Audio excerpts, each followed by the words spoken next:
Iran যুক্তরাষ্ট্র সম্পর্ক নতুন করে আবারও চরম উত্তেজনার দিকে যাচ্ছে। পারমাণবিক কর্মসূচিকে কেন্দ্র করে বছরের পর বছর ধরে চলা টানাপোড়েন আর নিষেধাজ্ঞা রূপ নিচ্ছে সংঘাতে। এ অবস্থায় তেহরান বারবার আলোচনায় বসতে চাইলেও মার্কিন প্রেসিডেন্ট ডোনাল্ড ট্রাম্প ইরানের সঙ্গে কোনো আলোচনায় চান না বলে দাবি করেছে ইরানের বিপ্লবী গার্ড সংশ্লিষ্ট সংবাদ মাধ্যম বাসিরাত। এর বদলে ট্রাম্প ইরানকে নিরস্ত্র এবং অপমান করতে চান। শনিবার সংবাদ মাধ্যমটি এক প্রতিবেদনে বলেছে, পারমাণবিক ইস্যু যুক্তরাষ্ট্রের জন্য কেবল একটি অজুহাত।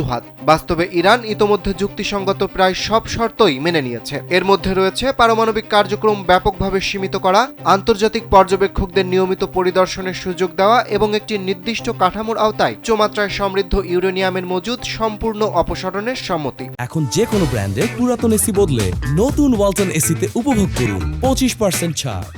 এরপরও ট্রাম্প আলোচনা নিয়ে কোনো কথা বলছেন না। তিনি বলছেন আত্মসমর্পণ নিয়ে, এমন আত্মসমর্পণ যেখানে জাতীয় ইচ্ছাশক্তিকে বিসর্জন দিতে হবে, সামরিক সক্ষমতা দুর্বল করতে হবে এবং ইরানকে নির্ভরশীলতার দিকে ফিরে যেতে হবে। যুক্তরাষ্ট্র ইরানকে কোনো নিরাপত্তা বা রাজনৈতিক আশ্বাস দিতে চায় না। তারা চায় ইরানকে নিরস্ত্র করতে, যার উদ্দেশ্য হলো ইরানকে অপমান ও খণ্ডবিখণ্ড করা। চান না বলে দাবি করেছে ইরান ইন্টারন্যাশনাল।